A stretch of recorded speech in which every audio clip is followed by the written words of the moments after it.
Le soleil se levait à peine sur le petit village africain, mais Aminata était déjà debout, le dos courbé sous le poids des années de maltraitance. À 10 ans, elle connaissait la cruauté mieux que l'innocence. Sa tante, femme aux yeux durs et à la voix froide, n'épargnait jamais ses reproches. Chaque jour, Aminata subissait les humiliations, les travaux interminables et les regards pleins de mépris.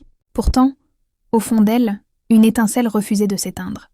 Quand la nuit tombait et que le silence enveloppait la maison, Aminata rêvait d'un autre monde, d'une vie où la peur et la douleur n'auraient plus de place. Elle imaginait des paysages lumineux, des rires et une chaleur humaine qu'elle n'avait jamais connue.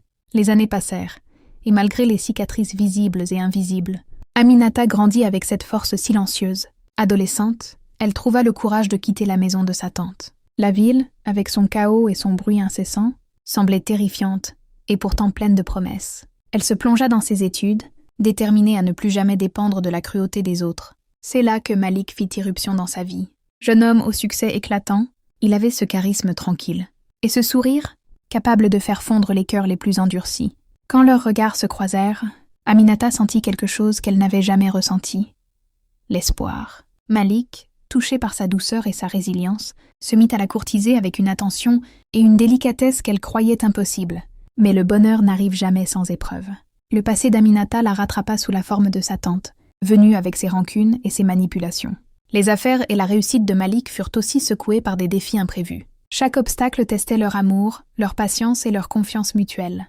Pourtant, à travers les larmes et les victoires, Aminata comprit que son destin n'était pas écrit. Par la souffrance qu'elle avait subie, mais par le courage de se relever, par l'amour qu'elle acceptait enfin et par les choix qu'elle faisait pour transformer sa vie. Petit à petit, l'ombre de son enfance s'éloigna, laissant place à la lumière d'un avenir qu'elle n'avait jamais osé imaginer. Une maladie soudaine terrassa cette femme dure et cruelle. Dans la maison où les cris résonnaient, un silence étrange s'installa. Aminata, malgré ses blessures, ne dansa pas de joie, car son cœur pur refusait la haine. Elle versa une larme, non pour la perte d'amour qu'elle n'avait jamais reçue, mais pour la leçon que la vie venait de graver en elle. Nul ne récolte que ce qu'il a semé. Les jours passèrent, et tout le village se rappela l'histoire d'Aminata, l'orpheline humiliée, qui avait trouvé sa force dans la patience et le pardon. On disait souvent aux enfants « Y soyez bons, car la cruauté détruit d'abord celui qui la pratique. Le mal qu'on inflige aux autres finit toujours par revenir, et seule la bonté survit au temps. » Ainsi, Aminata transforma sa douleur en sagesse et sa souffrance, en un flambeau de lumière pour guider les autres. Mais ce que la tante ignorait, c'est que la vie n'épargne personne. Un jour, alors qu'elle avait décidé de s'approprier l'héritage d'Aminata en falsifiant des papiers, les choses prirent une tournure inattendue. Sur le chemin de la ville, elle monta dans une voiture en riant de son coup diabolique. La route, sinueuse et dangereuse, était détrempée par la pluie.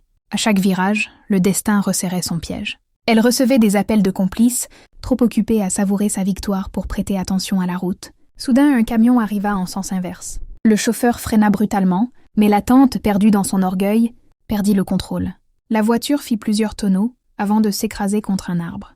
La nouvelle secoua le village. Ceux qui avaient souffert sous ces humiliations pleurèrent à demi, non pour elle, mais pour la leçon qu'elle laissait derrière.